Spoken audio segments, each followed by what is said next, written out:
Hi, everyone, and thank you so much, Pragya, for the lovely introduction. So today's session is going to be quite exciting and something that is very close to my heart as and the work that I do on a day-to-day basis. Right? It's 5 techniques for customer acquisition through digital marketing. All right. So I think Pragya has actually introduced me quite well. So I'll not go and spend much time introducing myself. Apart from I have been an entrepreneur, and this is my third startup, so the Deshi, and most of the success are due to the digital marketing campaigns that we run on a day-to-day basis. Right. So that's what is the session all about today. 5 techniques of digital marketing.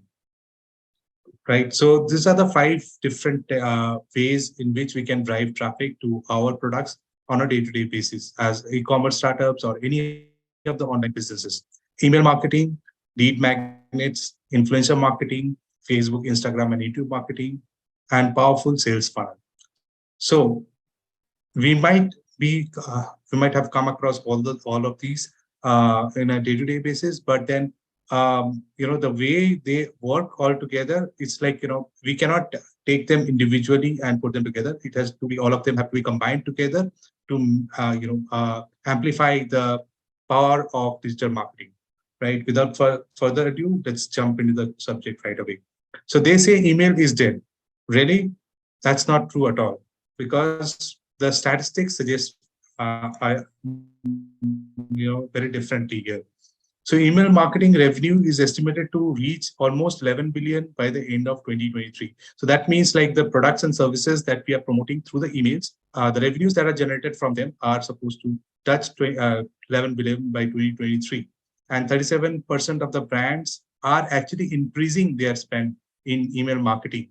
And just 1.3% of them are not finding it good enough, and they are dropping off, which is very understandable, because different businesses have different ways to approach things, and marketing can be different, very different from different businesses and different products, right? So low cost marketing, no chance of increasing cost for bulk emails in the foreseeable future. So basically, it's going to be one of the leading low cost marketing techniques of digital marketing for a very, very long time. Right. Your mailing list is the most valuable asset that you can have. And that's because it's something that is already there with you, and you can reach out to the customers again and again. You don't have to directly access, you don't have to in Facebook, Instagram, and other digital marketing channels, you don't have a direct access to the customers in the first place, right?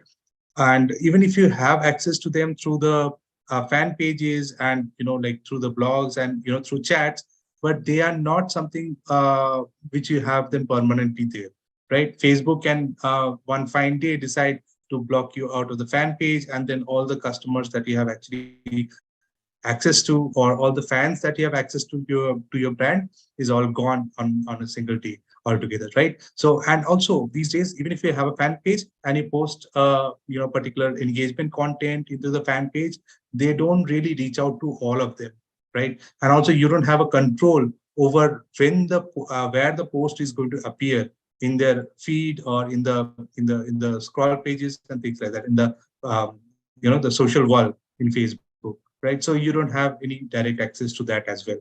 You have 100% control over the list of the emails that you have, and you can actually reach out to them again and again with your new and old offers, and nurture them and engage them as much as you want, right? Of course, you have to make sure that they are not too intrusive, and they don't become more, appear more like a spam. But at the same time, you have direct access to your mail list, so that you are able to reach out to your customers again and again and engage them with your lovely contents of your brands, right? So that's why mailing list obviously is the golden egg that you can always have in your marketing assets.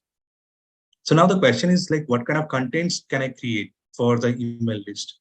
So initially, when we were marketing right from 2008 and things like that, we were more focused on demonstrating the features of the product. For example, when in the time of feature phones, right, we had this phone had this many features, this much memory, can store this much songs, and that's how the products were sold, right? They looked slim, they were lightweight, and all those things were sold in that way, right? But later on, when the Blackberries and things like that came out, it was more about the benefit, right? Now, it talked about how business people can actually, could communicate from the phone itself, and that was secured by the BlackBerry and the entire BlackBerry system, right? But when iPhone came out, like everything fell apart, and then it was a paradigm shift from what people used to think about the features and the benefits of certain devices. It was more of a status quo, right? They broke the status quo altogether, and they introduced iPhone as 1,000 songs in a pocket. Plus, it's also an iPhone. It's also a phone that you can use on a day-to-day basis. So basically, introducing something which is what does it really mean to your day-to-day life, or what does it really mean, what does it symbolize, or how can you represent yourself with the device that you're carrying or the product that you're carrying, right? That's how it should be taken. That's the angle that has to be taken when it comes to hooking the audience in the first place. So when you're building up your email content, it should be in such a way that you design it according to the notion that you have to actually entice the users with your offerings, and really hit them at the point, what does it really mean to them, not just the features and the benefits. So the easiest way is to come up with an Excel sheet which has, three different columns for features, benefits, and hooks. So for example, for a home workout program, you can have the features of something like 30 extreme workouts, right? And the benefits could be completely high intensity workouts in the comfort of your home. But the hook here, which is one of the most important things, which is something that has to be captured and represented in your emails and all the messaging, is get ripped in 90 days without facing glaring eyes of the gym crowd, right? That's something that would hit the user right away, because that's something that they want to be. That's something that is also called framing, which is basically putting them in a future state, right? And that is something that they want to achieve, and that's something that they want to aspire. Similarly, for a baby shower ebook, the features can be all detailed guide to the baby showers that contains with 50 great ideas, right? Benefits could be a complete guide to baby shower that speeds up your creative planning. And then the hook here is planning a memorable event that will make your friends jealous. Now, that's something that will actually entice the users right away and put them in the frame of mind that this is something that I want to achieve, and this is something that I want to be during my baby shower program, right? Similarly, like fitness training videos, it could be features. Features could be a complete list of cardios and strength exercise that takes just 5 minutes to execute. Benefits here could be detailed fitness videos with quick and simple exercises. And then what is the real hook here is easy exercise that will melt away abdominal fat, just 5 minutes a day, and leave you looking great in time of your vacation. So basically, just 5 minutes you have to spend. That's what it means to you, right? You don't have much time. So you can just spend 5 minutes and look great at the same time. And you can be ready for the vacation as well, which is just coming up in a couple of weeks. So that's what is basically framing the users with the future state, basically where they would like to be. All right. So do not get friend zone. So what that really means is that when your email marketing, right, it's very easy. So basically, you're providing free contents and a lot of value to the users. But what happens is that in our experience in Suddashi, when we started out with our emailers, we provided a lot of free contents, like without even asking them to go to our website, check our, products that we have, and even trying to sell some of them, providing them with offers and things like that. And that really put us in a very dicey situation towards the end when we started promoting our products through the emails, right? We saw a whole bunch of people unsubscribing to our email list. And we were surprised. We didn't know what to do, because, all of these times, there were a lot of people in our email list, and many of them actually were engaged with it, because they were opening the emails. They were actually checking out what we had to propose to them, and what we were suggesting them. We were able to benefit them with a lot of things that we were suggesting in the emails. But why did they leave as soon as we started, talking to them in terms of, these are the offers that we have, and go check out, you're going to get this much discounts and all. So we actually got friend zoned in the beginning when we started off with, very cold emails without any purpose, or without actually telling them that we have something to offer to them, and they can purchase something to them, to purchase something from us at the end of the day. So don't get friend zoned. So it's just like, you trying to, approach some other individual on a romantic basis, basically. So you have to be very clear right in the day one. Otherwise, as you progress, and you have meet that other person again and again, they might be thinking that, you're just trying to be good friends, and you might want to just hang out with them. So you might go on bowling alleys, and you can go on snowboarding and things like that. And at the end of the day, you might be thinking that you want to get into a romantic relationship with that person, but the other person would be thinking that you are actually trying to be good friends, and all of a sudden, when you actually try to, propose to them that, you are actually interested in getting to a romantic relationship, they would be totally off, and you would even, like, lose your friend. So it's best to actually be very straightforward, and deliver a lot of value initially as well, but to be very clear that you mean business with your messaging that you have in your emails. So the email sequences that work really well is so basically the email sequences are nothing but a series of emails that is sent out to the users as a part of your mailing list, right?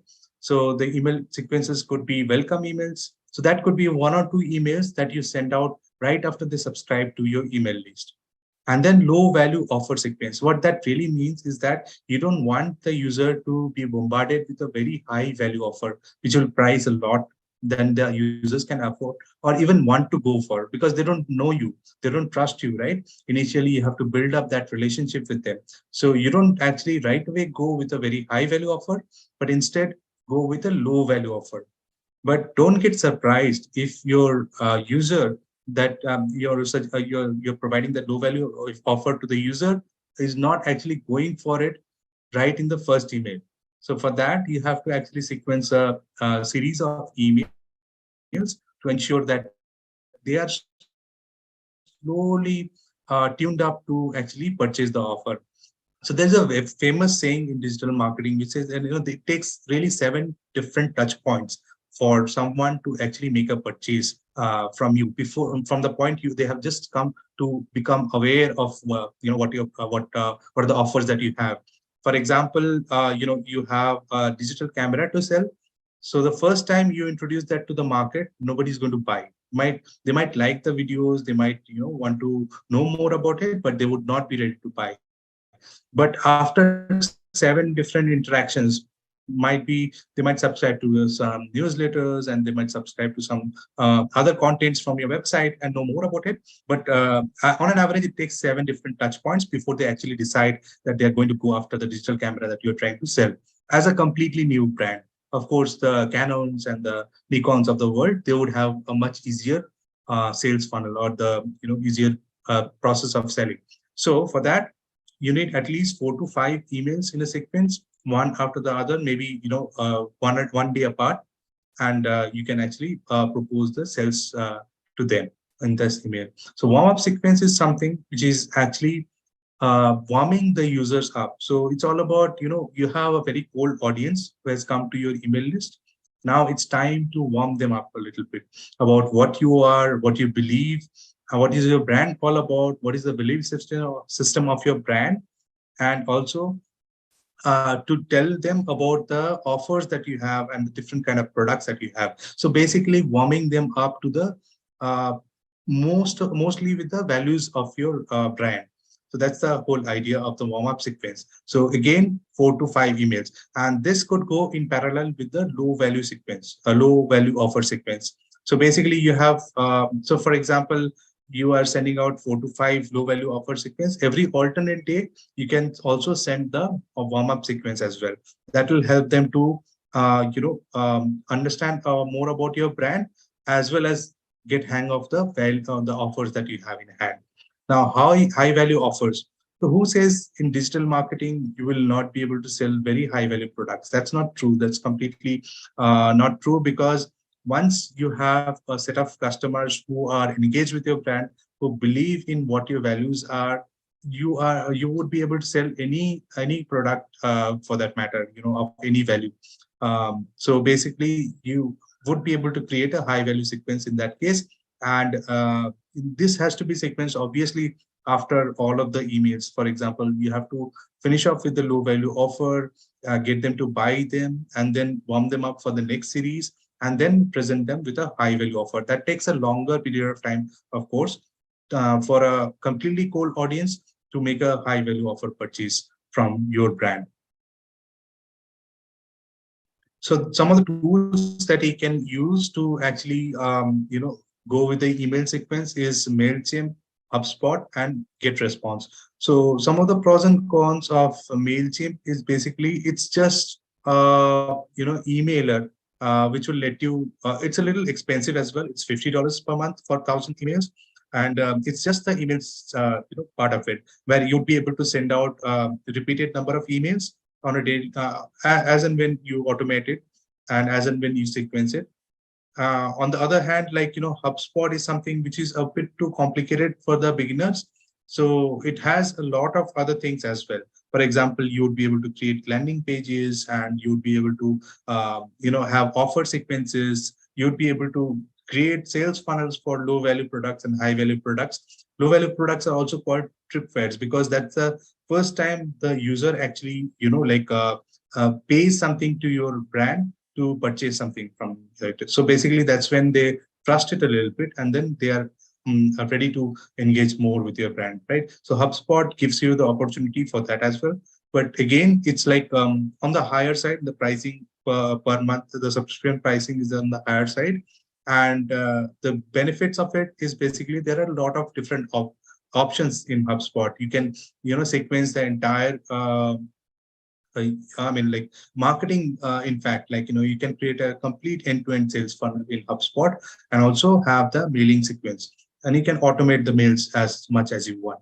But GetResponse, which is my personal favorite, is one of the best email marketing tools that you can use at a very low cost. So it starts with $15 per month, and it gives you access to the email sequence, as well as creating landing pages, and creating sales funnels, creating webinars, and all the other things that you want.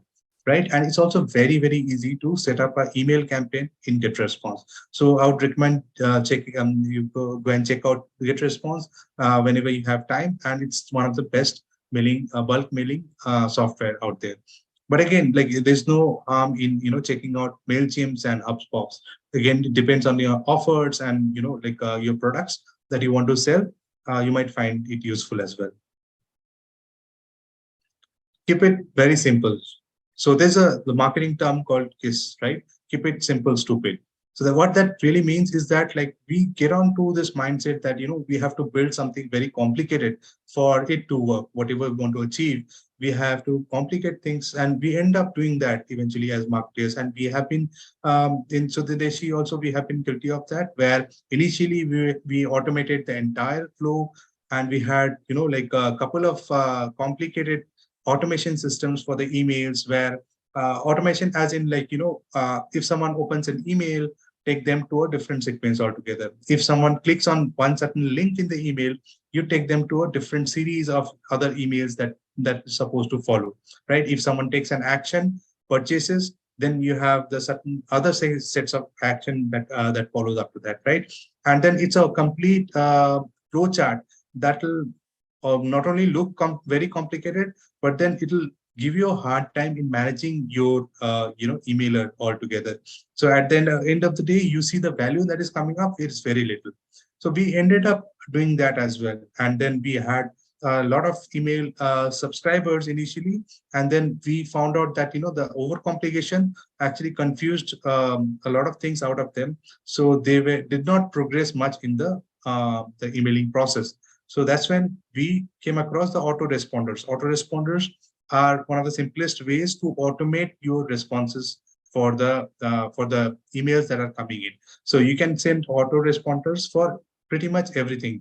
for all the sequence, welcome email sequence, the warm up sequence, the tripwire sequence, as well as the high value offer sequence, where you just set up the automation part of it, and then you just tell the software that you want these emails to go out after this many days of their subscription, right? So you can set up the sequence in that way. For example, if you want to set out four email for the offer sequence, tripwire sequence, then you can say that, as soon as the user signs up into this email list, send out these four emails one day after the other. So day one, this email, day two, this email, day three, this email, and day four, this email, so on and so forth, right? And based on whoever takes some kind of action, you can manually move the list to the next level, which is basically next set of offers or sequences based on whatever action is taken by them, instead of complicating the entire system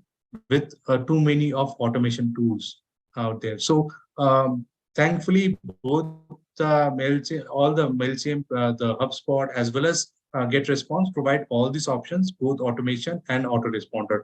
And autoresponder is definitely much easier to build in GetResponse.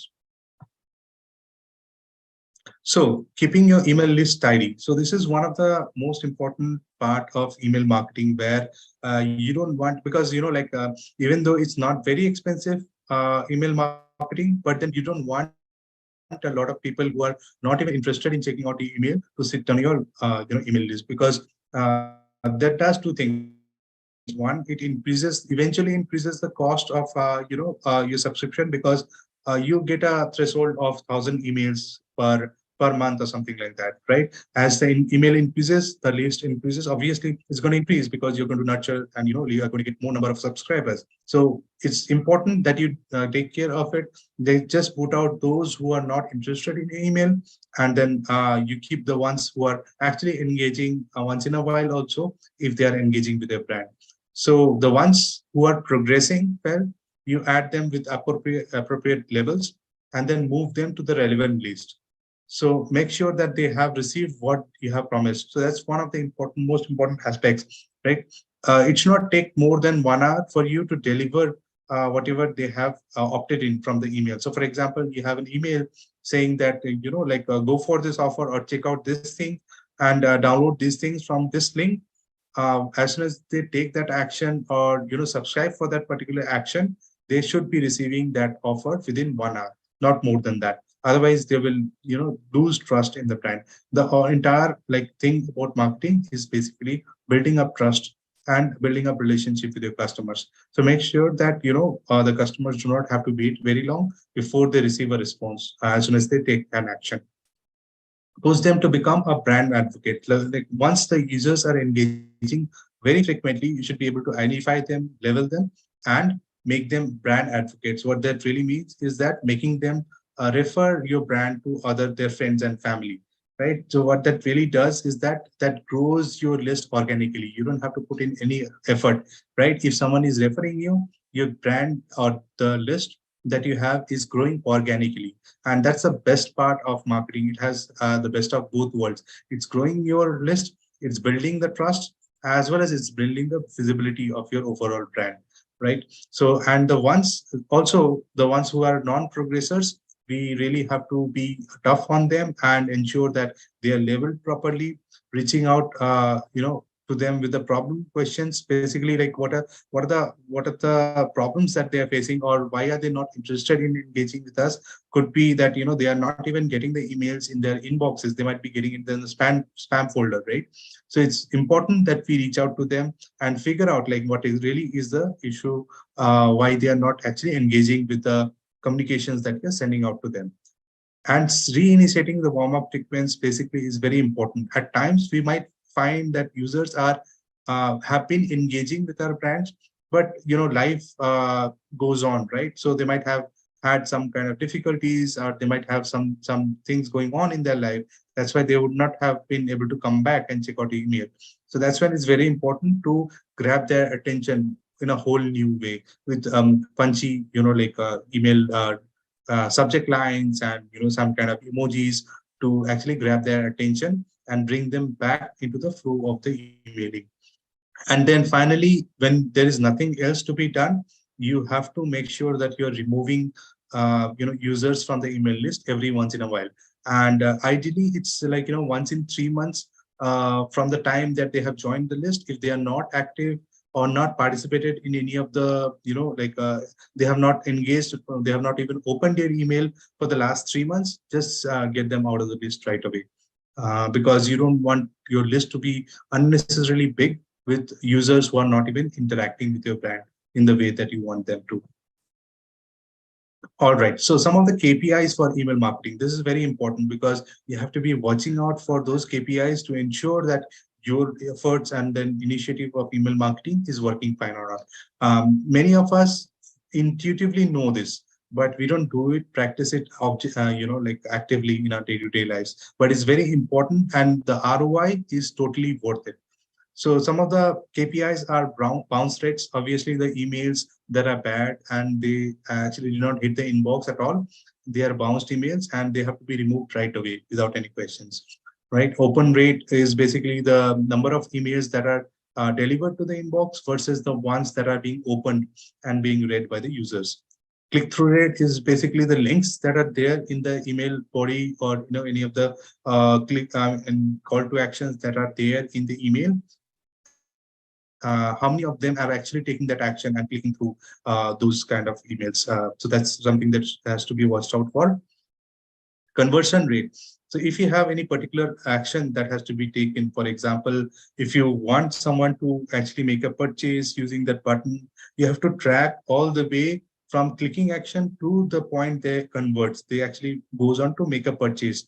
Now that can be done using Google Analytics, or for example, GetResponse provides a funnel option where you can actually put everything in the funnel, where your emails are there, your landing pages are there in the funnel, then your conversion, thank you pages are also there in the funnel. So the system knows that the person has come from the email and they have actually gone on to convert.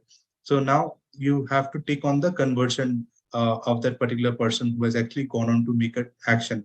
It could be either downloading something or actually purchasing something from your offers. And sharing forwarding rate, this is something which it is good to have when the users are engaging frequently. It's always important to give them the option to share the like the emails with the users, so that they can actually your list grows and it builds up some kind of awareness, organically growing your brand altogether. And then list growth rate, which is basically how many users are there in the list and how has it been growing over a period of time. It could be like in the last 3 months, or it could be the last month. How many new users have actually joined your email list from the previous months? So that's something that has to be watched out for as well. The overall ROI is basically what is the total size of your list? How much are you spending in terms of sending out the emails, and what is the overall revenue that you have generated from the email list? That's very straightforward, but it's very difficult to track as well, which is a very important matrix, which is what is going to, because entire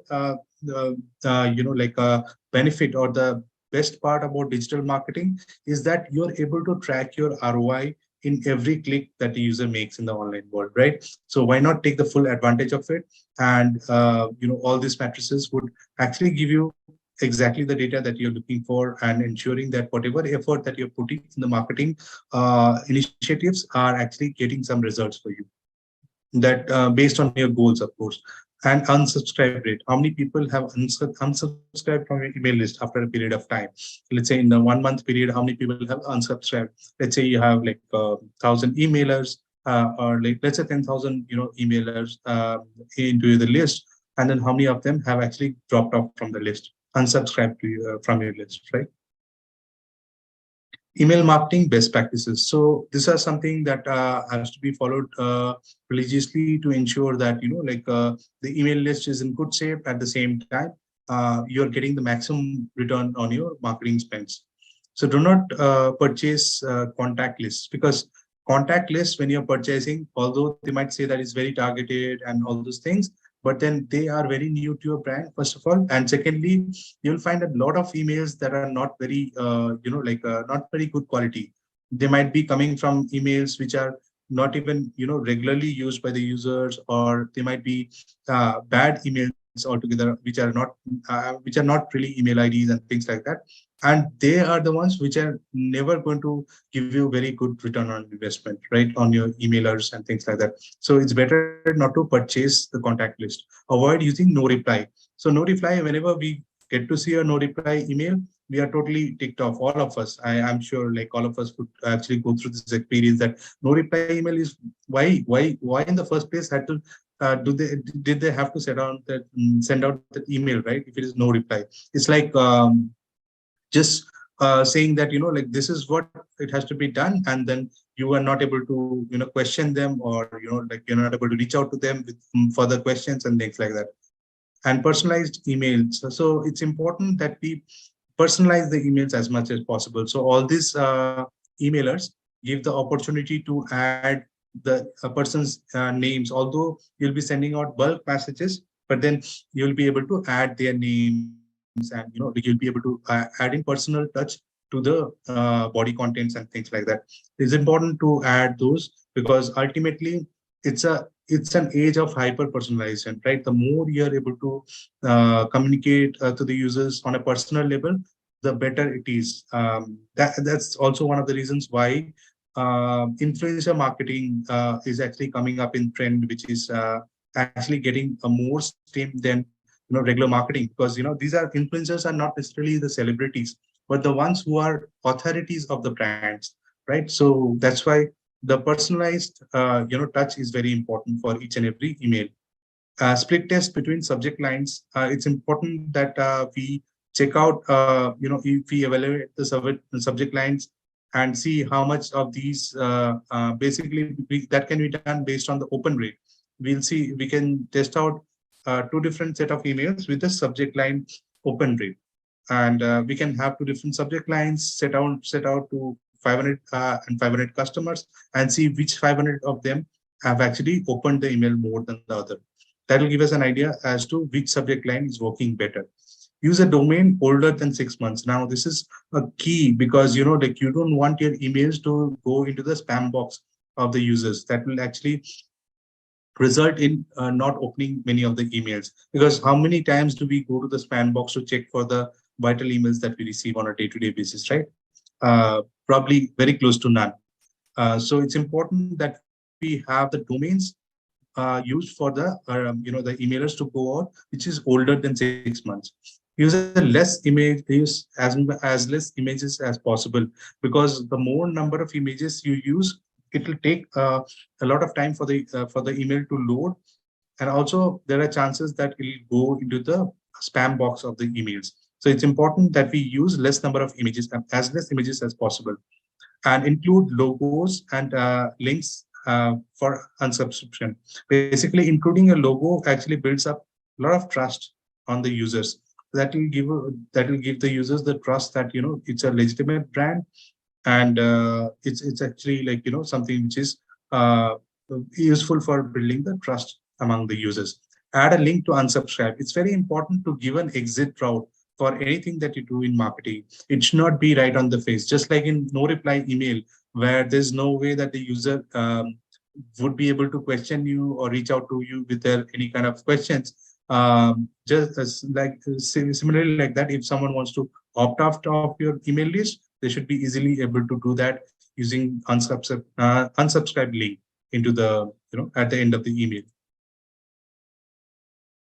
So it's important that we, nurture the list, take care of it, and ensure the subscribers are updated with, really good content. So basically, it's important to grow your email list and to be caring about it, just like you care about like growing a plant, or like growing something which is very close to your heart, right? So that's why it's important to share regular contents and share contents which are really high value, and ensure that your email lists are healthy and growing organically.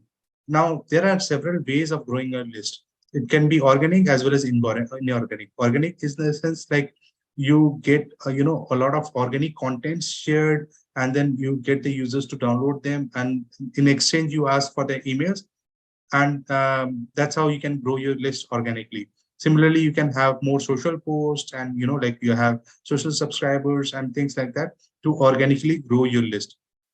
You can use lead magnets, which is one of the important things that we'll be discussing later on in this presentation, which will also help you to grow your list organically. But at the same time, if you want to grow your list with focused audience at a faster rate, you can go for paid marketing campaigns as well, like Facebook ads, YouTube ads, and all those things, which will help you grow your list inorganically in a much faster rate.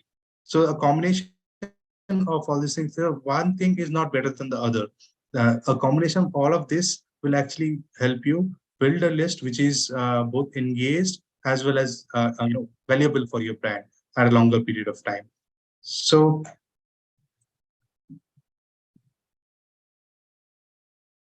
that brings to the the quiz part of this section. And I would just take a moment to check with everyone whether the pace in which we are going is fine, whether we are going too fast or too slow, or we are just going all right. And then also this question, which is, yeah, somebody wanted to say something. All right. So yeah. Audience, you can raise your hands or type the questions in the Q&A window.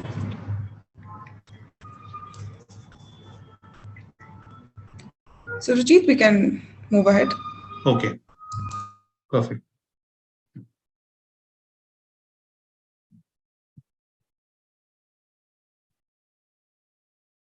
All right. So the next part is lead magnets. So lead magnets are one of the very important techniques to attract a lot of users into your brand. So this will eventually lead to users who are coming into your brand, and then getting into your email list, and you can actually nurture them and ensure that your email list is growing organically as well. So how can you build a lead magnet? It can be done using engaging free contents. So one of the key ways of building lead magnets is basically to design some engaging free content that will attract users. So let's say it could be ebooks, or webinars, or any other forms of thought leadership, which can add a lot of value to the users. At the same time, they can exchange their email IDs and phone numbers with your brand, so that you can reach out to them for further communication. Sorry to interrupt, Suvrajit. We are not able to see you.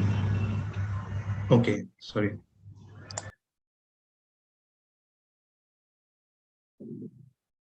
So yeah, so basically, high attracts high value lead, high quality leads, basically through the lead magnets, and provide value to the leads.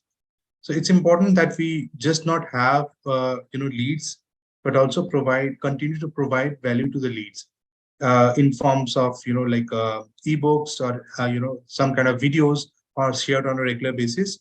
And these contents should be portable, like they could be easily shareable to anyone out there in the system. And this can be done through emails or through any other modes. For example, if you have YouTube channels, you can have YouTube subscribers who are shared and updated with the regular videos that you share, and they get the best of the values from those videos. And establish authorities. So these lead magnets also help you to establish authorities for your brand. So establishing authorities do a ton of things to the brand. They actually help you grow your brand organically, and also most importantly, they help you build the trust.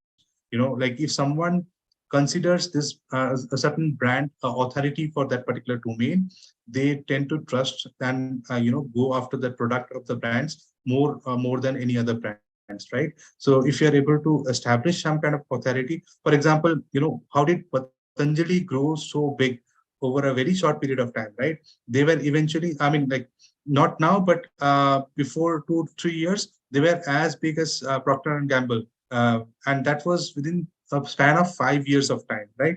That's because they were able to build up that authority with Baba Ramdev doing his yoga magic, and everyone with thousands of millions of people, across the planet, not only just in India, through YouTube videos, and through all the video medias, he was able to, through the TV channels also, in fact. So he was able to, build up that authority that, he's the master of yoga, and he knows exactly what he's delivering in terms of the products, and, in terms of, whatever offers that he has, right? That's how the entire brand Patanjali grew so big over a period of time.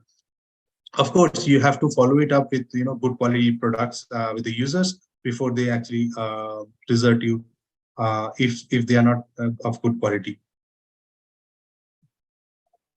Right. So the types, different types of lead magnets. This could be, like content marketing, for example, blogs and, articles that you share on LinkedIn or mediums, or any other, places. Even it could be a personal blog, where you could share, or even the company blog where you can share, like very focused, value driven articles, which would give the users the values without actually, like being very intrusive in terms of, selling, trying to sell something to them. So this could be in terms of blogs, articles. It could be visual, like videos. It could be infographics. All of these work really well in terms of content marketing. So content marketing is, by the way, one of the golden gems of marketing, which not only spreads the awareness but also builds up that authority for your brand on a on a long term basis. It takes a little bit of time, but it's all worth it. Basically, content marketing. That's why text, videos, or infographics is one of the ways in which you can build lead magnets as well.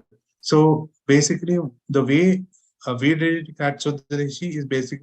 We built a community for, like people who love yoga and Ayurveda, and then it was a private community, and a face in Facebook group itself. It is a private community we have in Sudhadeshi, but only if the user provides their email ID and the phone numbers, they would be able to join this private group. And of course, like, once they join, they see a ton of value, so that they stick around and, engage with the community. It's also important what happens after the, users provide their email ID and all the personal details, right? Because at the end of the day, they should not be deceived by the fact that, like it's just a bait that you had placed to get their email IDs and the contact details. So it's very important to continue to provide values.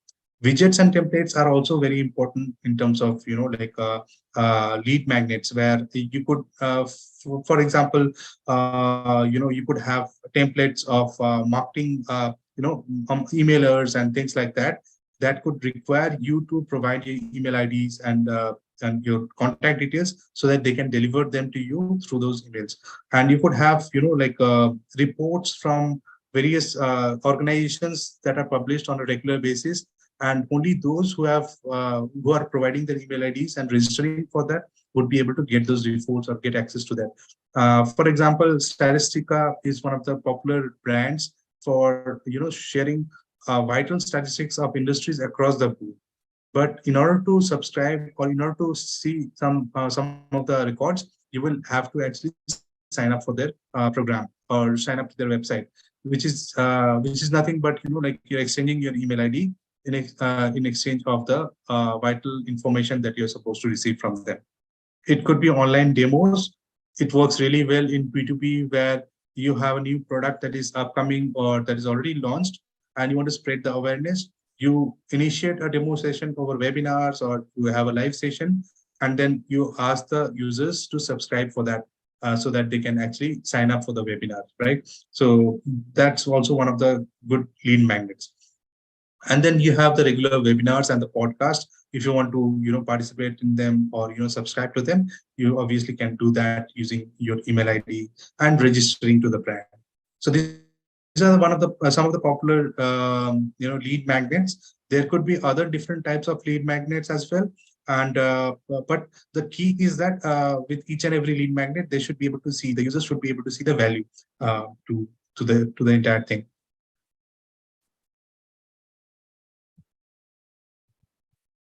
All right. So some of the properties of a good lead magnet, they have to be fresh.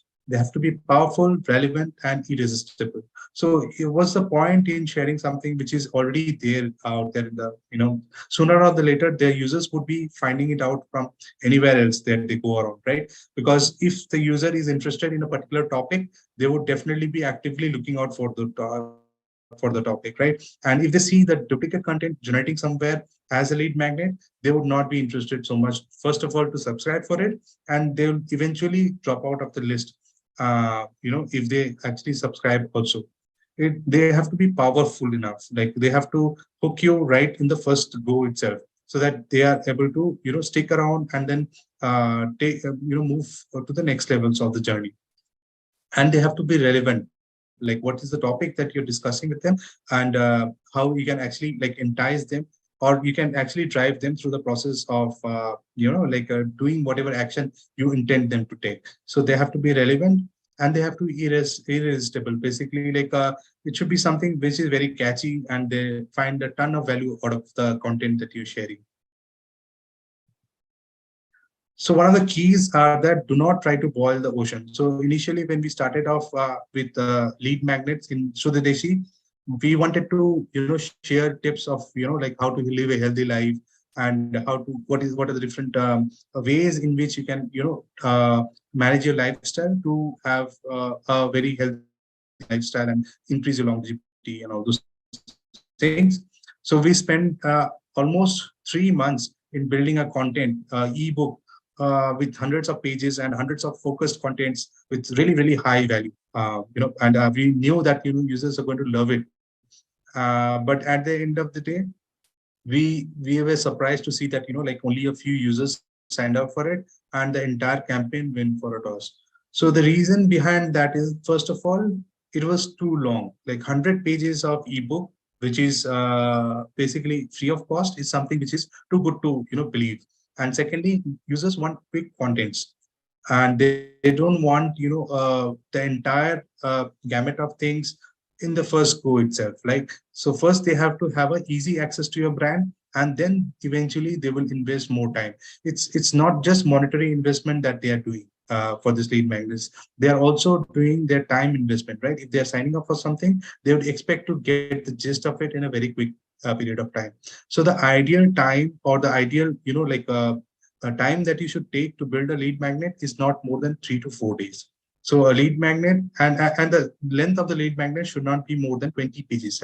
At max, it should be 10 to 15 pages. But if it does not fit in, at the max 20 page is something that should be targeting to build a lead magnet. And same thing with the videos also. If you're building video contents, it should not be more than like 5 minutes of video. If you're building article, or if you're publishing a blog, it should not be more than 2 to 3 minutes of free. Similarly, lead magnet should be short, and they should be catchy at the same time.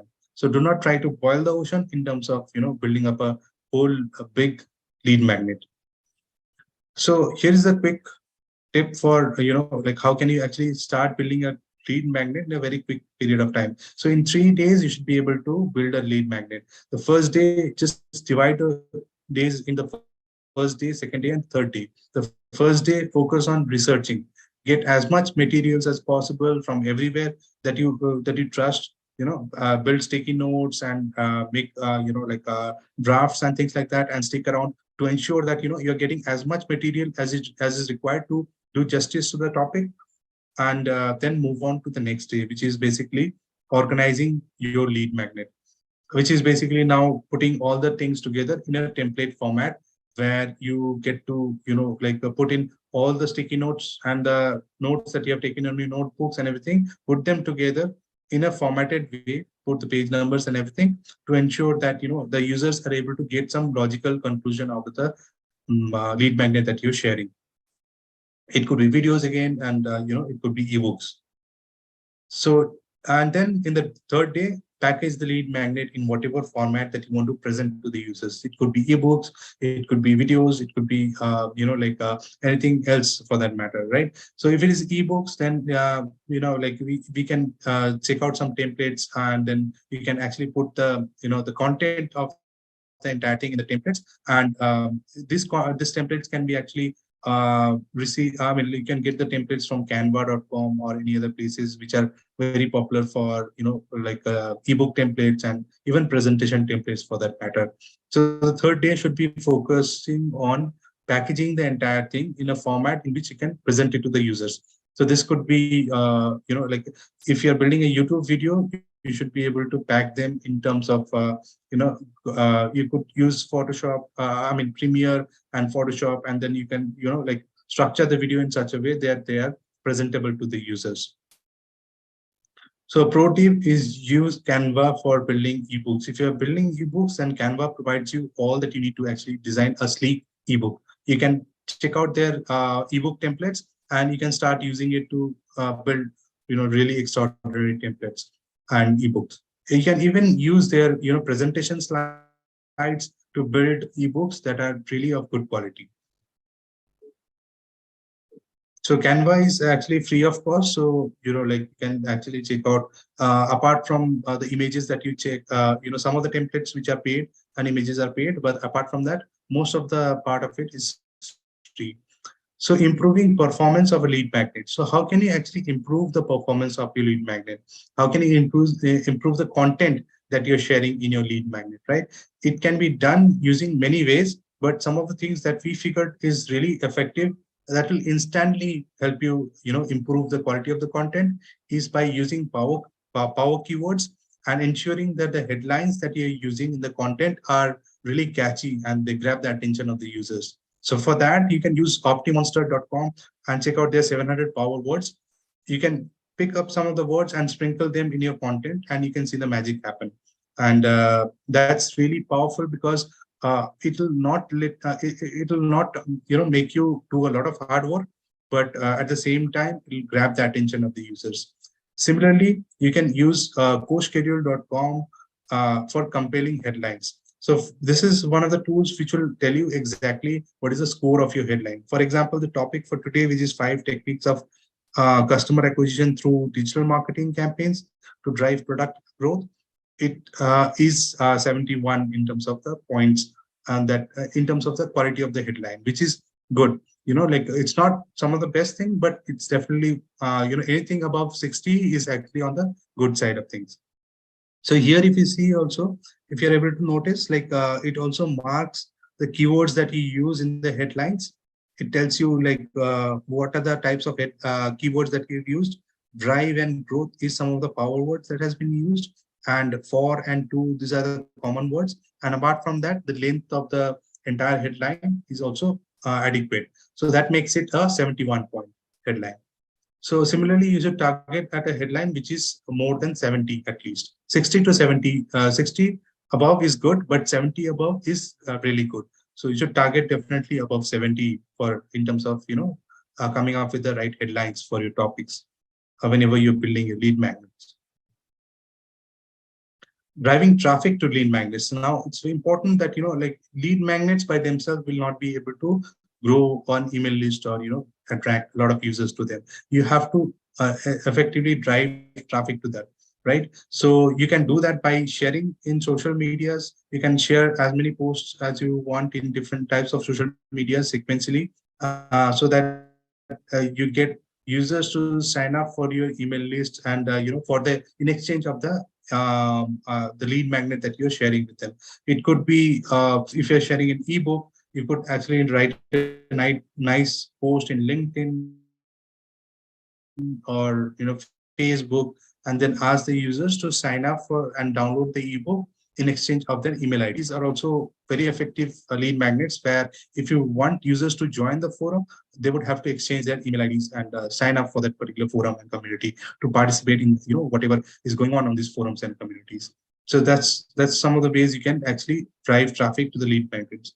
Meetups and event portals. I mean, this is by far one of the best ways to actually increase the traffic into the lead magnet, which is conducting meetups and events through event portals, where the platform itself will be actually promoting your the lead magnet. At the same time, you would be getting very good quality users through these channels. Paid lead generation campaigns is also very effective. one of the ways. It's again the fastest way to build up a healthy lead into your system, which is basically the paid lead generation campaigns that can be using Facebook ads, Instagram ads, or YouTube ads. So again, it's quiz time. So let's quickly go through the quiz here. Why do we need a lead magnet? Which is the best option here to establish your brand authority over topic, to warm up audience, and to sell high value contents, products and services, to attract targeted users to a brand content, and exchange of the email IDs, or all of these above. So we'll just take a 2 minutes pause, probably to take the take the answers for these questions.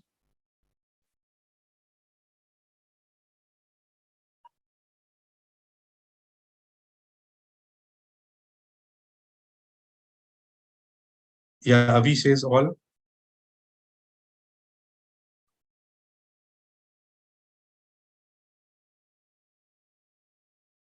All right. So I think we can keep on posting the answers, but we'll move on to the next slides.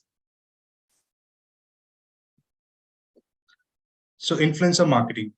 This is one of the upcoming and one of the most trendy marketing techniques, which has been which had been there for quite a while, and then now it's actually picking up steam because of the fact that it's not only able to create that buzz, it is also able to build up that the trust factor into the brand. So that's why influencer marketing is one of the key techniques to actually build up trust for your brand as well. Influencer marketing involves a brand collaboration with online personalities who has a relatively larger fan base following in the space the brand offers the intended products and services. So that means is that it's basically someone who has a large fan following in that particular area. You can reach out to them and with in terms of brand collaborations. So that helps them to actually share your content with the others in their network, and the people who are there in the network who trust them and who follows them on a regular basis, so that your brand grows. At the same time, they also find really good quality contents to share with their audience, and their fan following also increases in that way.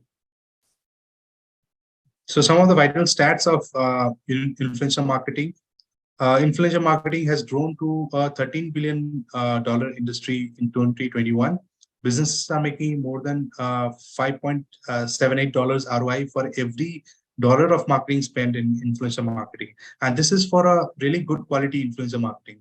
But again, like, it's 5 times the return on marketing spend, which is really high, right? There has been a 465% increase in searches for the phrases influencer marketing in Google since 2016. 90% of the survey respondents believe influencer marketing to be an effective form of marketing. 67% of the brand use Instagram for influencer marketing. So influencer marketing is by far predominant in Instagram, but YouTube is also a good channel for influencer marketing. So one quick case of artificial jewelry brand. So we were working, as a consultant to one of the artificial jewelry brands, and it's often believed that a sale online is, restricted to a few thousand rupees at the max, right? But this jewelry brand, which is of artificial jewelry brand, it had products up to 50 to 60,000 rupees, and they wanted to make sure that they are getting customers. This is, by the way, an Indian brand. So they wanted to ensure that they are getting customers who are actually paying, prepaid orders, who are going for the prepaid orders and not cash on delivery, because these are like precious jewelries, and they didn't want to, someone to place a cash on delivery order. On top of that, they wanted to sell items which are, high value, which are above 4 to 5,000 rupees, or even 50,000 rupees. So what we did is that we ran a complete month of influencer campaign. So we found out the right influencers for this brand and ran influencer campaigns with them for over 1 to 1.5 months, and that helped the brand to build the trust. Now, the same content, so that helped in a lot of ways. First of all, the same content that were used by the influencers to design the campaigns that they had in their, like in Instagram and YouTube, were used by us also to actually promote the contents in Facebook and Instagram by ourselves. And at the same time, that built a big fan base for them, who started following them and what they are sharing. So that built a trust factor also for the brand.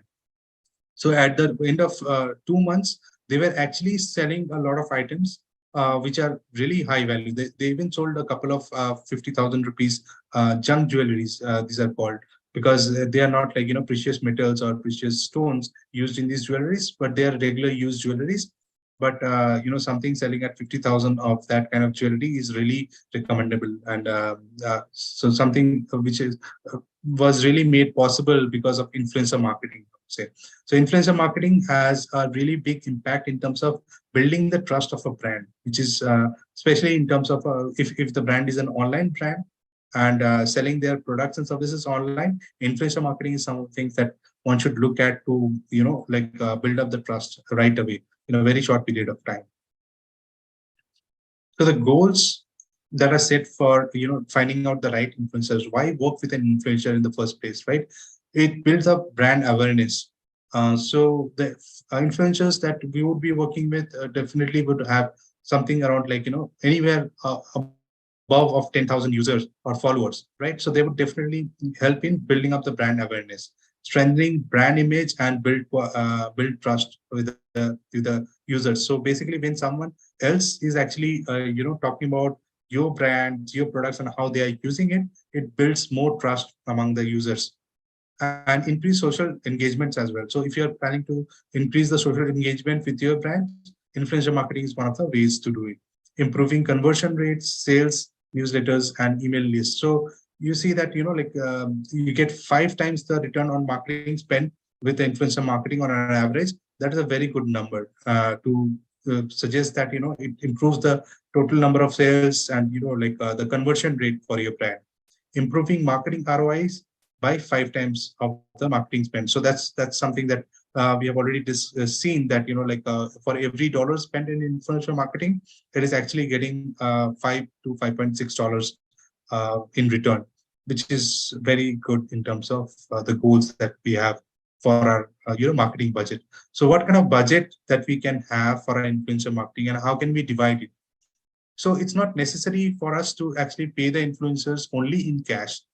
Cash is definitely one of the predominant ones, and it's something that is necessary to build up a relationship with a very big influencer who has essentially more than 100,000 fan followings and things like that. They would not go into an agreement without a cash payment upfront. But for other levels of influencers, there could be goods and services exchange.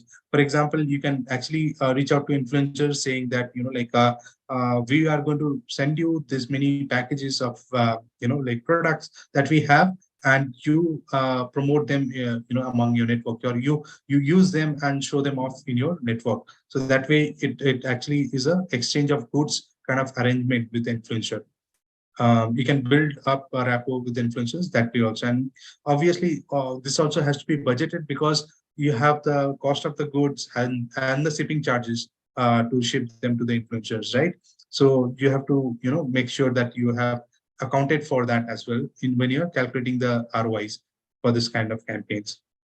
Then cross promotions is one of the easiest way to build rapport with the users. And also, like for example, Nika and Sugar, right? So Nika is a brand by itself which has a plethora of different other brands, but at the same time, like Sugar is also despite having their own fan following, Sugar is also promoting their products in Nika. So what is happening is basically they are cross promoting their products on one brand and the other. That way, users who are in this brand also are getting to know that brand, and it's a win-win situation for both the brands, right? So Nika is getting good contents from Sugar, and Sugar is also getting the limelight from Nika in terms of the user base. So that's something which is cross promotion, and cross promotion can happen with large and small brands as well. So research on influencers. So it's important that we do a lot of research before we actually sign up with an influencer, because at the end of the day, we want to ensure that the influencers that we are signing up with are able to bring us good traffic, good quality traffic. They might be having hundreds and thousands or even millions of followers, but then if they are not, not in our geography or not targeted for our particular product or service, they are of no use. Because just imagine that somebody sitting in Australia having a fan base in Australia, why would um, the fans be interested in a product which is sold in India, right? So it's important that we figure out like about each and every influencer that we are approaching, and then go after them and reach out to them with the offer that we have for them. So there are three different types of influencers on a larger on the basis. It's basically the nano influencers who has less than 10K followers. These are like very, very small influencers, but by no means are they low quality influencers. So just by the number of followers, it does not qualify them to become low quality or high quality users. It can be that these influencers are in touch with each and every 10,000 of the followers that are there, right? So they have a bigger impact. They have a bigger influence on the number of followers that they have. Mid-tier influencers are the meat of the entire thing. They are the best part of the influencers, which are between 10K to 100K. They are neither very large nor too small. So basically, if you're trying to promote a product to a mid-tier influencer, that's the best. That's the sweet spot that you can take. And then we have the top tier influencers. So these are essentially the influencers we can instantly make an impact to your brand, in terms of if you are able to reach out to the right kind of top tier influencer, your sales could skyrocket in a matter of days, if you're able to do that, right? But again, it takes a lot of research in terms of finding out the influencer who are actually reaching out to our audience, catering to our audience, who are of good quality or can resonate with whatever you have to offer. So these are like influencers with about 100K to 1 million followers. Pro tip here is request for the screenshots of the analytics, so that you know what which audience they are targeting. Are they right for your brand or not? So basically, there's no need to be hesitant about this, because influencers, whoever reach out to them, inevitably they get asked this question that what are the types of followers that you have, like what are the type of demographic things that they have, and they even get asked about the screenshots of the analytics. So if you're reaching out to the influencers, be sure that you're asking about the screenshot of the analytics page. That'll give you an idea as to whether they are right fit for your kind of products to be promoted on their network. So reaching out to the influencers is actually very simple. It can be done directly through Instagram or YouTube. You can just go and search for the keywords that you're looking for. But essentially, in our case, we did do a search by junk jewelry and things like that in Instagram. But essentially, that will not give you the full picture of it. When you're going and searching in Instagram with these keywords, it will not give you the full picture as to like what are the other details of these influencers, and how are they trending over a period of time. So better to go with some kind of software like Dovetail, which gives you the robust platform to find Instagram and YouTube influencers. It gives you all the details of these influencers, and you can actually reach out to them, chat with them on these platforms itself. So this is free for 14 days. So you can actually go in and explore this right away, without any cost at all. And this is one of the most powerful tools when it comes to influencer marketing, because the first step that you take in influencer marketing is to identify the influencer that you want to work with. So some of the templates that you can use in terms of reaching out to the influencers. The ones that we use for the junk jewelry is basically this. Hi Nita, the influencer. You can reach out to multiple influencers, and then you can customize it or personalize it based on the type of influencer. So we had this template which was pretty simple, and it worked very well for us. My name is Subrajit, and I'm the brand manager of Lovin Jewelry. The jewelry name was different, but then for the privacy reasons, we have altered. I came across your YouTube account after watching your Noni Jewelry review. I really love how deep it is and how descriptive we have been in terms of the design. So basically here, what we're trying to do is that not tell too many things about ourselves, but instead praise them and the work that they're doing so that they get hooked right away with whatever we had to communicate to them. Right after watching, I wanted to reach out to see if you would be interested in trying out a new collection. So basically, again, we are talking about what we can give it to them, right? What is the agreement? What does the agreement mean to them, or what is this email all about? It's not about us as a company, but it's about them, what they can get out of our brand, right? They are getting free tryout of our offers, or the the jewelries that we have. If you're accepting this collaboration, if you're accepting any kind of collaboration at this time, I would love to send you the full line of products for your review and dedicated video. Feel free to check out the jewelry link, the jewelry company link, and if you're interested, let me know. I'll be happy to share more details. So basically, this template has worked well for us. You can create your own template, but at the prime, like the prime thing is here is to focus on the influencer instead of our brand. Here we are talking more about what they are, and we appreciate their things. And and what really means this engagement is all about them getting more new products to try out and things like that. In exchange, we might want a video from them, or some kind of post from them in their network. So this way we can reach out to the influencers easily. Negotiate a deal. So get more details about the expectations and the type of the content you expect them to create. So basically, once the influencer goes to the next step, they like whatever you're telling them, and they want to know more. This is the time where after maybe like 3 or 4 exchanges of emails, this is the time where you present them with a deal that you want to go after, right? So basically, like, type in your content, be specific about the type of content that you want them to create. It could be YouTube videos, Instagram stories, product shorts, Instagram feed posts, product shorts again for the feed posts. And be very specific about the placement. You want them to post them in their feed, or you want them to post them in their reels or stories, or where exactly do you want them to promote these things or post these things. Or if it is a YouTube video, you want them to anyways, you want to create a format of the video which could be 3 to 4 minutes or 5 minutes, even for that matter, if it is a demo video, right? And then also discuss about the timelines. Like, if you have a specific timeline in mind in terms of a draft, and definitely you have to have a timeline to work with them to go live. But then if you have a draft timeline also, be very clear, and tell them that you want this draft to be out by this such and such date, so that you can review and give them a green light for the go live date. How to show how to show you, basically, as a brand, how do we want to be linked, right? We can be tagged, or we can be linked, or they can be a clear CTA.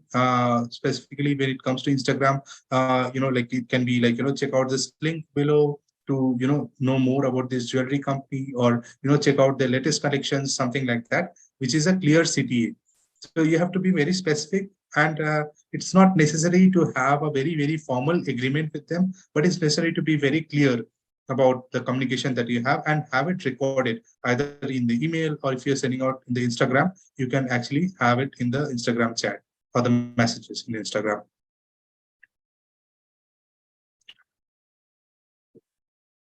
So how do we strike a very good deal, right? So at the end of the day, influencers are nothing but they're individuals. They are not celebrities. So you will always be having a one-on-one relationship in a longer period of time. If it is not working for you at this point, you might have some other products which might work well with them, right? So it's always important to keep the channels of communication open, and strike a deal which makes both the parties feel good about it, right? So it should be a win-win setup when it comes to the influencers. So you have to step into the shoes of the influencers from time to time to understand what is the value they can get out of this agreement.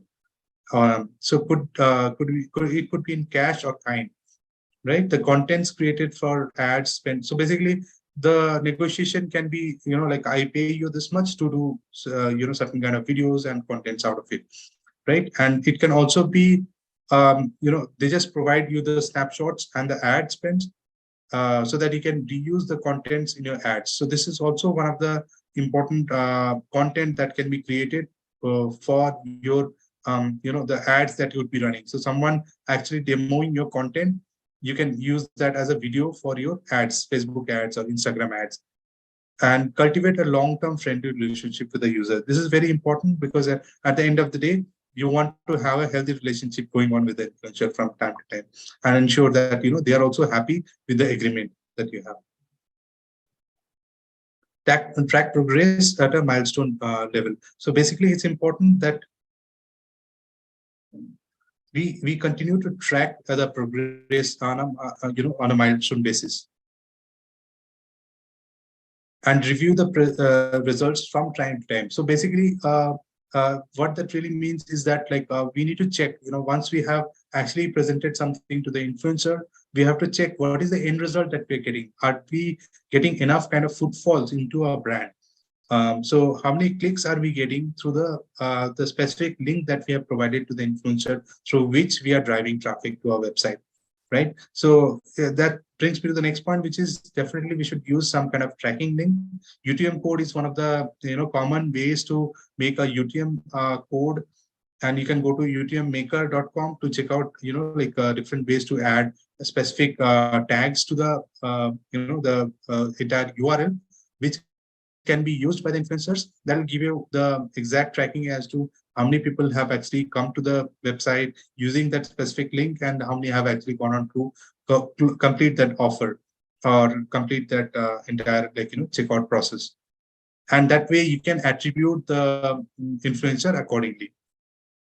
Refer to the original ROI goals. So it's always important to check out the original ROI goal that you have against the ROI that you're receiving, I mean, the revenue that you're receiving right now. So it could be that you spend, like, like, let's say, like, you spend like about $100 for the influencer to sign up. Are you getting $500 back or not? If that is your goal, right? Or if you want to have like 1,000 followers or 1,000 signups for your newsletters, by spending $100, are you getting that 1,000 sign up or not? Right. So that's the goal that we should be, like, always measuring against whenever we are in an influencer agreement. So are we meeting the goals? So if we are not meeting the goals, there's no reason to be upset about, because that really happens in the beginning. Especially, like, it's very common to find influencers who are not really like, compatible with your brand, or maybe your product is not really fit for their audience, the kind of audience that they have, which is common and which is fair. There's nothing to be worried about. So we can try different types of contents. So if it's not working in YouTube, we can try Instagram. If it is not working in Instagram Reels, we can try out in Instagram Stories, and we can also try different influencers. So let's we can do an A/B test between, like, two different influencers providing the same kind of content. And if one is performing better than the other, then always go for the second audience or the first audience, whichever is performing better. And in that way, we can actually have evaluation of the different types of influencers. So please tell me again, what is the number one reason to choose influencer marketer? So there can be several reasons, but then one reason that is most important in terms of choosing an influencer, and what really an influencer does to a brand. So I mean, the options are: build trust, get more volumes, always get good results at a low cost, and get more leads. So all of these are relevant, I mean, answers. But then pick the one which is best for the reason of going after an influencer kind of agreement. All right, you can actually post the message, and then post the answer in the question answer group, and then we'll move to the next part, which is basically driving paid traffic using Facebook, Instagram, and YouTube.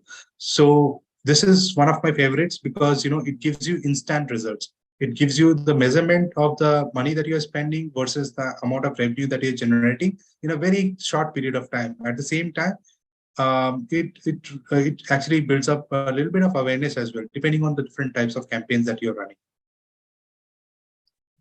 But then if you're looking for instant gratification, definitely this is the thing that is going to get you that kind of thing, instant gratification. So Facebook versus Instagram versus YouTube.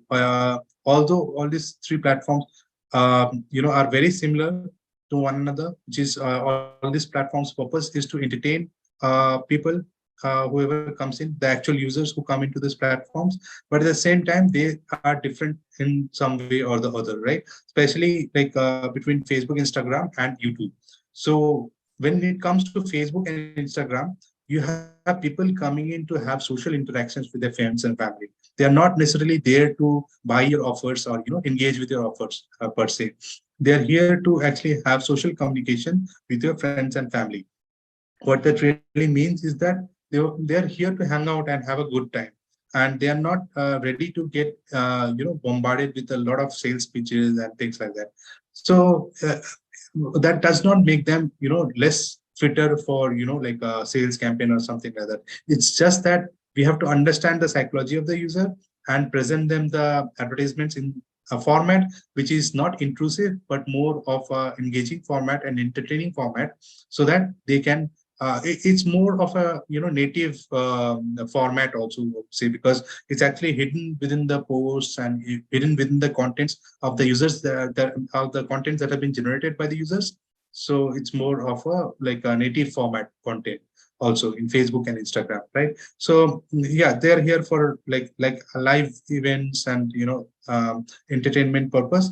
But whereas in YouTube, it's very different set of audiences who come to YouTube.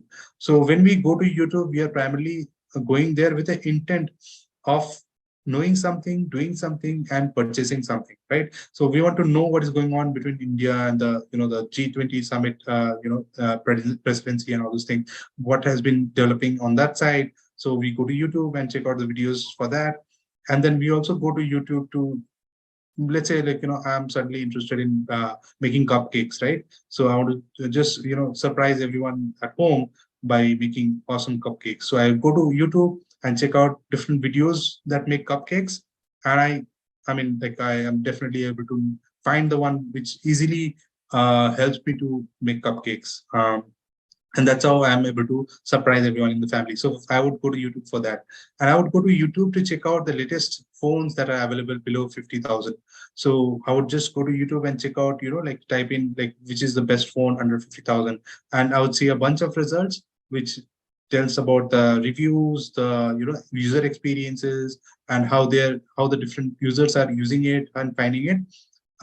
So for that also, I'll go to YouTube. So I would say that YouTube is more driven by users who have the intention to purchase or know something. So it's a platform which is more conducive to I mean, like, purchase driven, or like intent driven, rather than in Facebook and Instagram. But that does not make YouTube and Instagram, Facebook and Instagram less effective when it comes to marketing and different kind of campaigns, for that matter. All right, so now it's basically why Facebook and Instagram.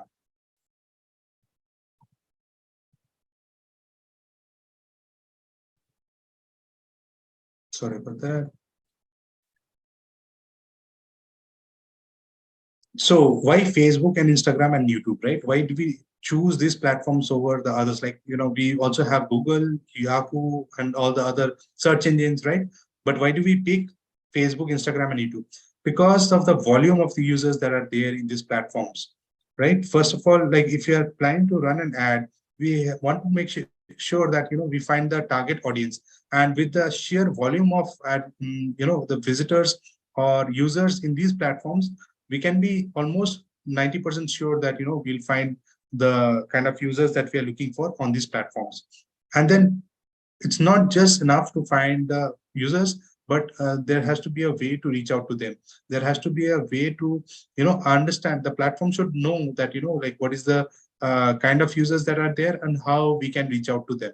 So all these platforms provide an intelligence to reach out to those users. So if you're running an advertisement campaign, you should be able to target to these users very easily, instead of having a so what is the point of having all the users in the platform, but at the end of the day, you're not able to reach out to them, right? various types of campaigns. Now, in in the modern times, it has become increasingly difficult to close a sale within the short period of time. So what that really means is that the entire sales cycle is getting longer and longer, even for selling a very small product. But that does not mean that it's not necessarily a bad thing. Actually, it's actually a good thing, because at the period of time, you spend time building up the trust and sell the first product, but by the time they are already prepared to buy your next set of products. So basically you're warming up the users. The more warm they are, the more likely they are to go for the offers that you have. So the longer sales funnel gives you an opportunity to actually excuse me, warm up the users also over a period of time. So that's why various types of campaigns help. So first of all, when you run awareness campaign in the first place, that's when you spread the awareness about your users, and then you move on to the next campaign, next type of users, which is either lead generation or sales campaign or engagement building campaign. So ability to create audiences. So this is one of the again vital properties of this campaign, wherein excuse me, wherein you're able to bucket the users in terms of different types of audiences. So you want the users to be there. So it's not necessarily that the users who are coming in are going on to perform the set of actions that you want them to do right away, right? There might be times where the users are just at the checkout page, but something happened, a phone came, or the bell rang, so they went on to attend those things, and they completely forgot about the entire checkout process. But why do we have to lose that user? Because that user was in the verge of making that purchase, right? So it's important to capture those users and bucket them into certain lists so that we can reach out to them. That's all about creating new audiences. So the volume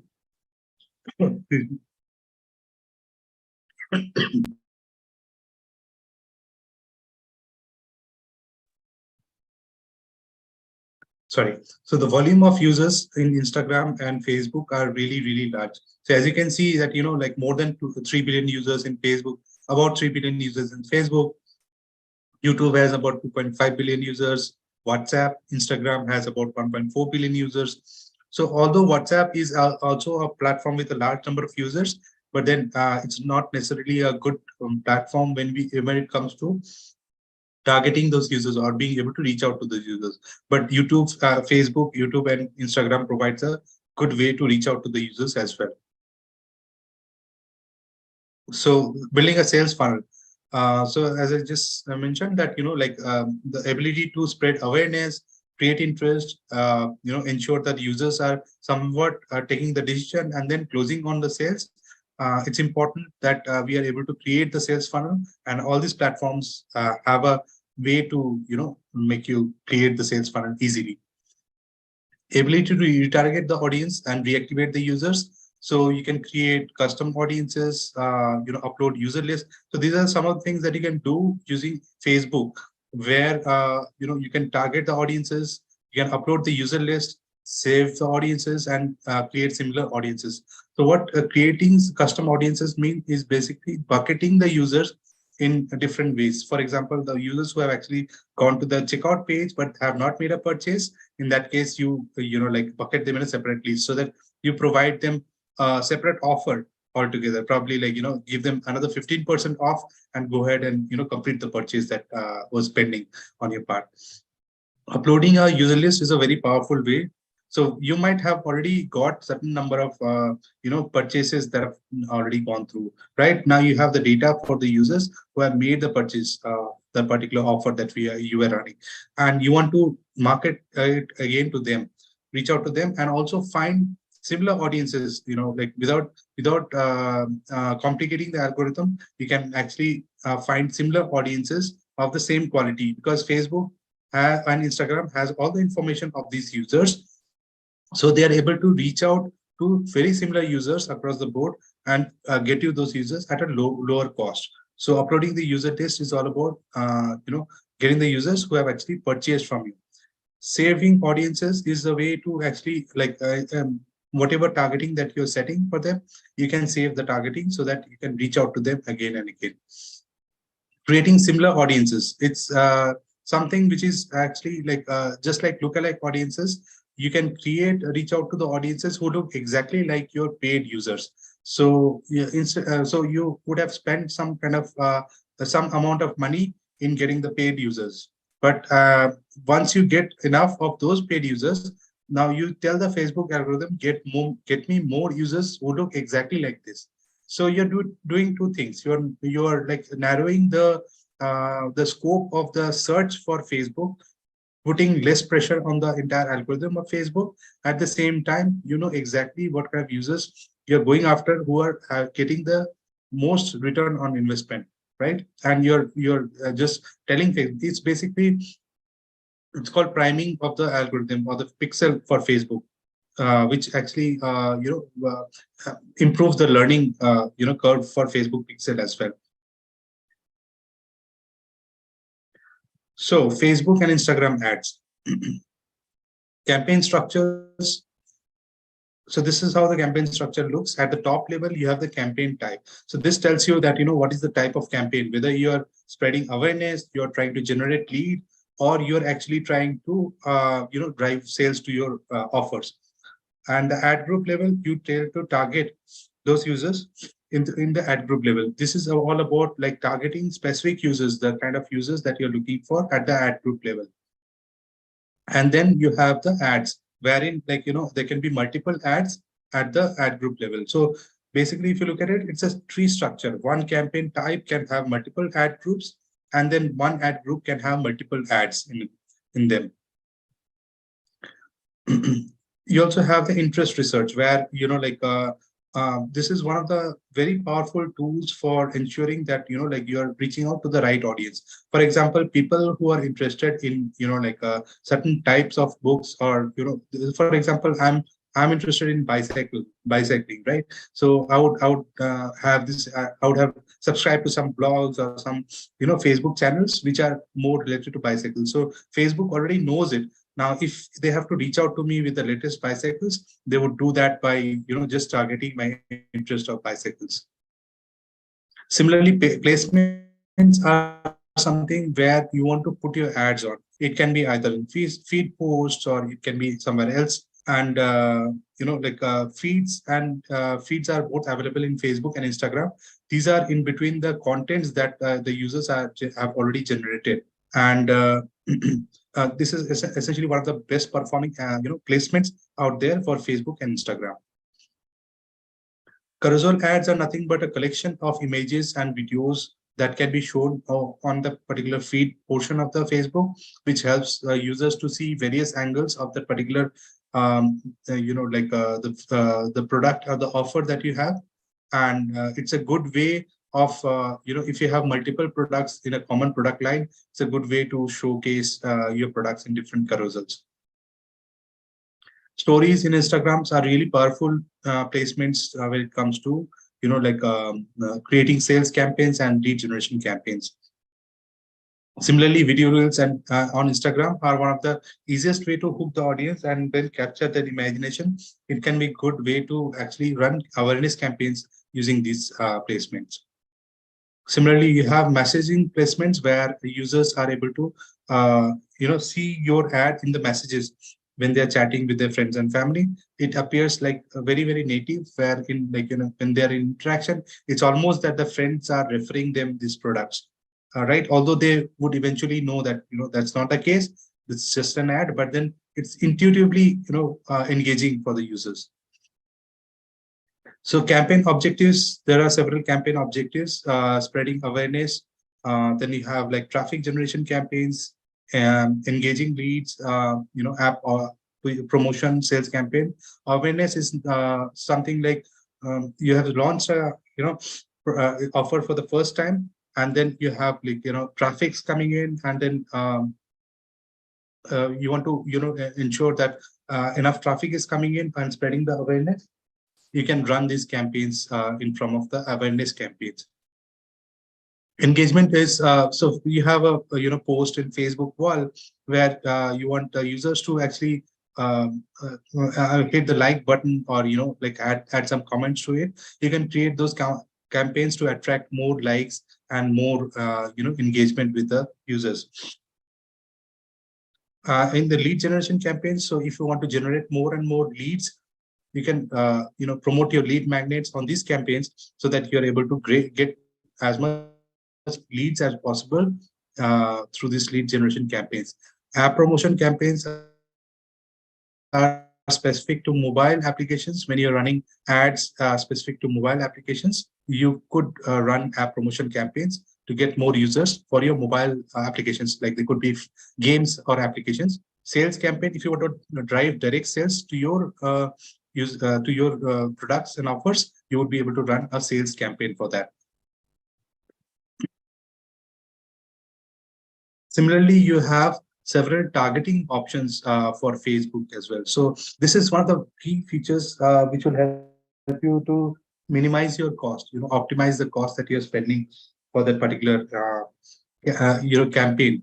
And they can be targeting based on locations, age, gender, detailed targeting, languages, platform, devices, etc. So it's like as a marketer, your task is basically to find the audience who are warmest and who are most likely to buy your offer, right? So it's in so if you already know that this is the kind of segment that we are going after, then you can easily target them using Facebook and Instagram, using these particular targeting options that are there. Facebook audiences, as we just came across, that like this is one of the most vital tools for ensuring that we optimize the cost over a period of time. Initially, they might not be having enough data to optimize the campaigns and reduce the cost of the campaign, but eventually we can bucket the users and reach out to them separately with customized offers, and that would make them easy to reach out and get good quality users at a low price. Now, the content strategy is creating, like steady content pipeline. It's not we cannot expect too much of things happening with one or two contents created. We have to have a healthy pipeline of contents that will help the users to. I mean, like we should not bore the users with the same kind of contents being shown and again and again, right? So we have to have a healthy pipeline of contents, engaging with users on Facebook pages. It's also important that we actually keep the fans up to date with whatever is happening and follow contents format guidelines. So this is by far one of the most important things when it comes to Facebook and Instagram, that we must follow the content format guideline that has been provided by Facebook and Instagram.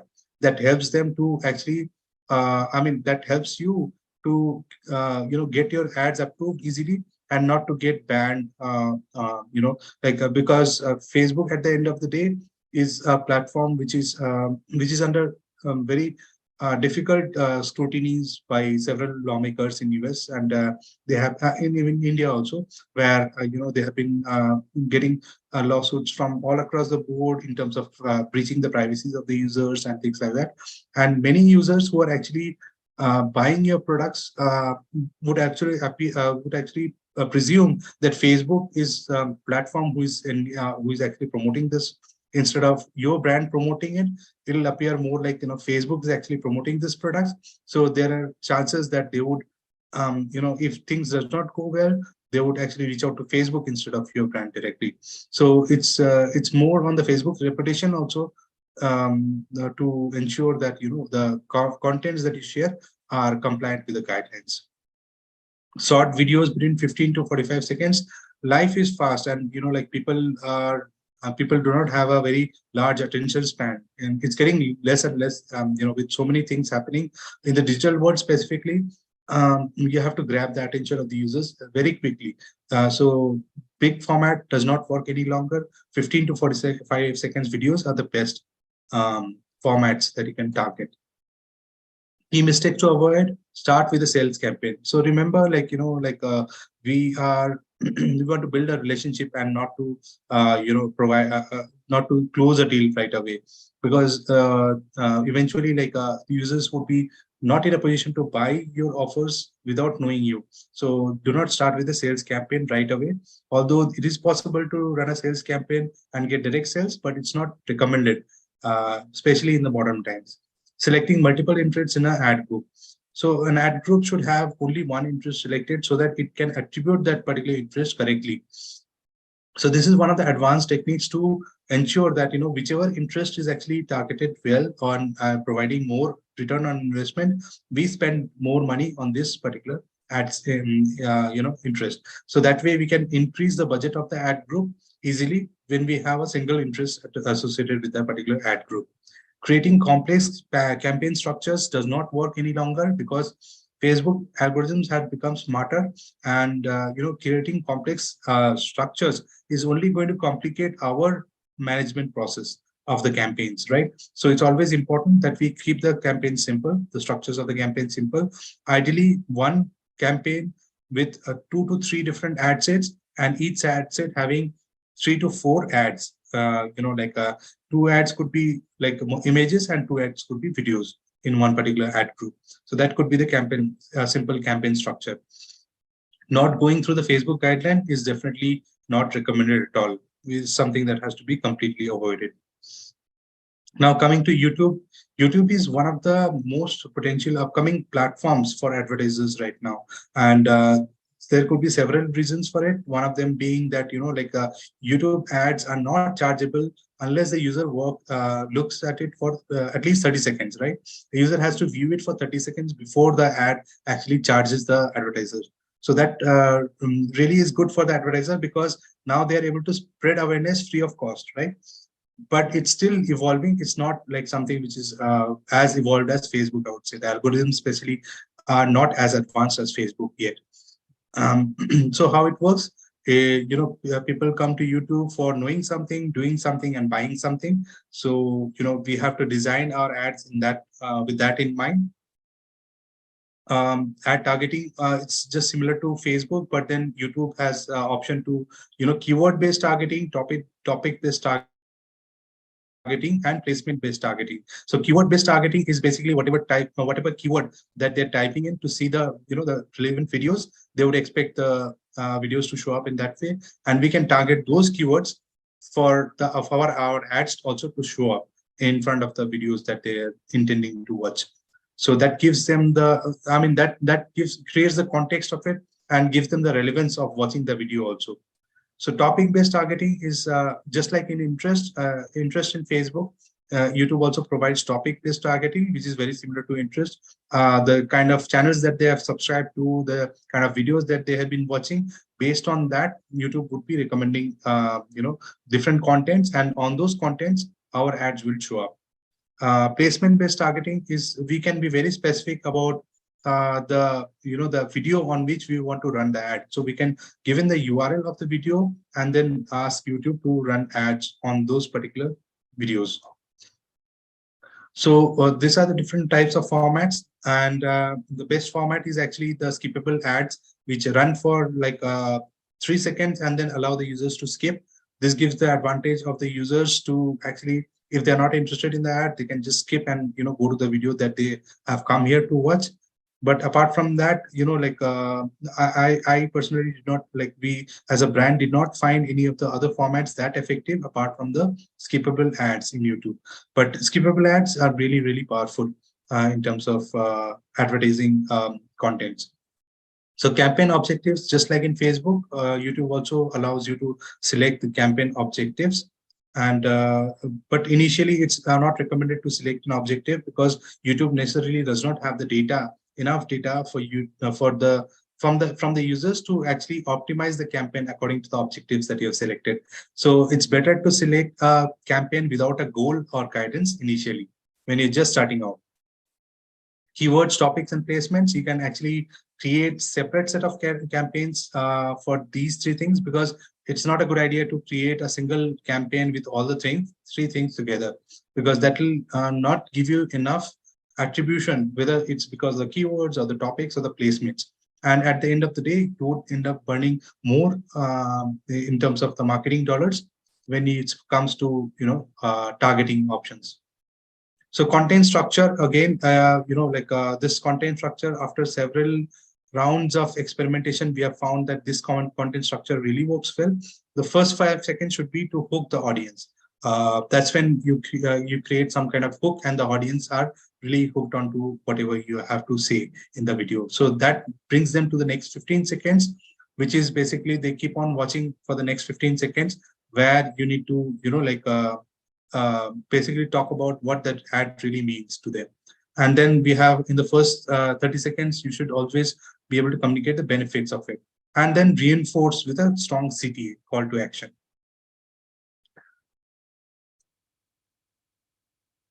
All right, so best practices: do not select a campaign objective right away. When it comes to YouTube, remember to exclude live streaming videos.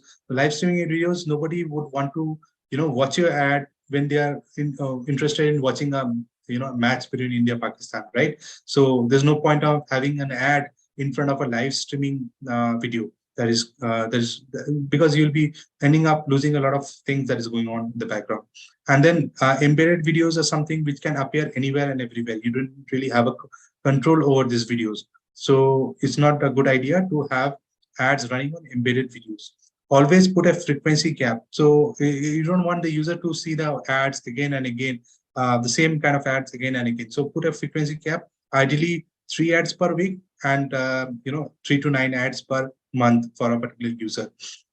That's why it's important also to create a large number of contents and large number of videos for YouTube as well. Separate campaigns for keywords, topic, and placement. Have a separate channel for ads so that your data for ads are not messed up with the data from the regular YouTube channel that you have. Give videos in ad channels unlisted. So it's important that, the YouTube algorithm understands that it's an ad and not a regular video or organic video from YouTube. So building a long-lasting relationship with your customers. So that's where the sales funnel comes into picture, where you need to create an extensive relationship with the user. It's just like being the romantic superhero for the users as a brand, so that they are like engaged with you, and they are hearing what you're trying to say or communicate to them. So just like in olden days, where arranged marriage used to be just a two-step process, where both the bride and the groom, they saw one another, their family mate, and then you next time when you meet is on the marriage set.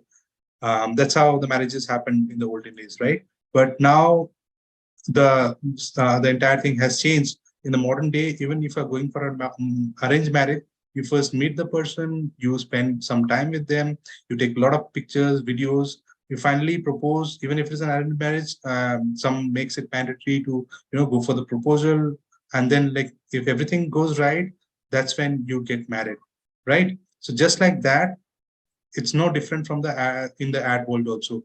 So basically in the advertisements also, it works similar way. You cannot expect the user to go for a purchase of your offer right away. So you have to build some kind of trust, and go for the entire relationship building process before you're able to propose a sale to the audience. So a sales funnel diagrammatically looks like this, which is basically at the top of the funnel, you have a large number of users coming in who are, being aware of you, whatever you're having to offer. And then you have the interest. They are getting interested in whatever you have to offer. And then they are going to next pages, checking out more blogs, engaging with your, contents. And then finally, they are deciding, they are going to the landing page and they're checking out the contents. And now they are actually more ready to buy than before, right? So you see that the funnel structure is all about the dropping of the users at different stages of the funnel, right? Which is basically like you can, there's no funnel which looks like a parallel structure. It's always users who are dropping off, because not every people who are aware of it would be actually ending up buying your offers. So basically, it's like a courtship period between a potential customer and the brand she is interested in. Is the funnel is basically the time that is required for someone to get acquainted with the brand and finally to decide to purchase and end up by making the purchase.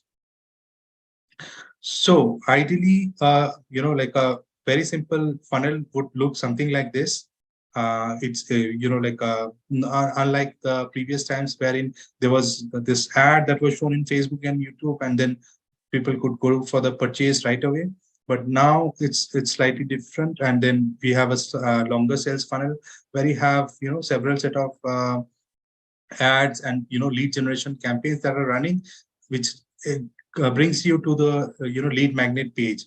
And then finally you get their details, and you mark them, and then you take them to the lead content, which is either the webinar or the ebook that can be downloaded. You again mark them with having downloaded the ebook, and then bring them to the first tripwire. Tripwire is nothing but the it's like a very small value, low value offer, which will actually convert the user into a paying user. It's a big step actually, no matter how small the offer is, or what is the what is the price tag is, but it's a vital step into the entire sales funnel process, because that's when the user is shifting their mind from becoming just becoming aware with the brand to actually becoming a customer.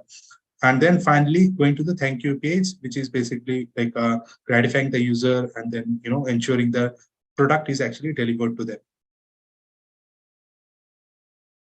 All right, so I'll just open the floor to questions.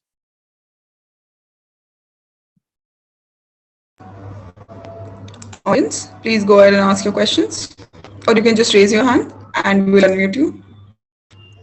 Actually, we have a question from Avi. It's what is UTM and how is it used? What is UTM? Okay.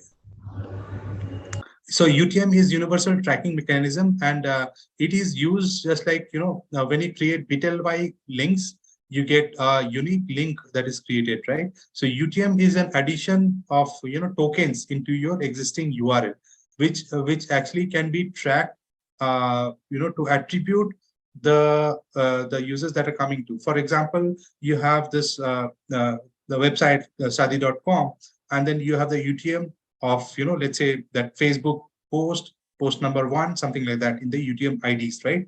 So now you have the Facebook post and post number 1 attached to the URL of sadi.com, and you provide this URL to an influencer, saying that whenever someone is interested in your feed that you're posting, they should come to a brand using this particular link. So what really happens is that once the user comes into your brand with that link, you in the backend get to track that the users have come in from that particular post from this particular influencer, and they have come in from post number 1. So that's how it is basically to track and attribute the users and where they're coming from, so that you can actually spend more money on the particular channel that you're promoting. Now that so let's say that like you have 5 different 5 different places wherein you are promoting a product, and 5 different UTM IDs are there along with the URL, right? So you can easily find out which is the channel that is bringing you the most number of conversions. Based on that, you start spending more money on that particular channel. So that's UTM. Thank you, Savrujeet. I hope, Avi, this answers your question. We also have a question from Pravina. She says, how often should we use social media? How often the person uses social media? Media for the post. All right. So that really depends on person to person. I mean, like from the end user perspective, if you mean that I mean, like social media can be a combination of YouTube, Facebook, Instagram, and all the different other social channels that the users are using, right? And there can be third-party networks also, which are closely associated with Facebook. That's when the associated networks of Facebook also comes into pictures, wherein like there can be contents of Facebook that are shown in different other platforms. So we can get users from there as well, but ultimately they would be attributed to Facebook audience only. So if you want more clarification, you can actually unmute yourself and ask the question. She's a live LinkedIn. She is live on LinkedIn, so she has Oh, I posted see. a comment in the comment section. So I took it from there. Okay, sure. So, do we have any more questions?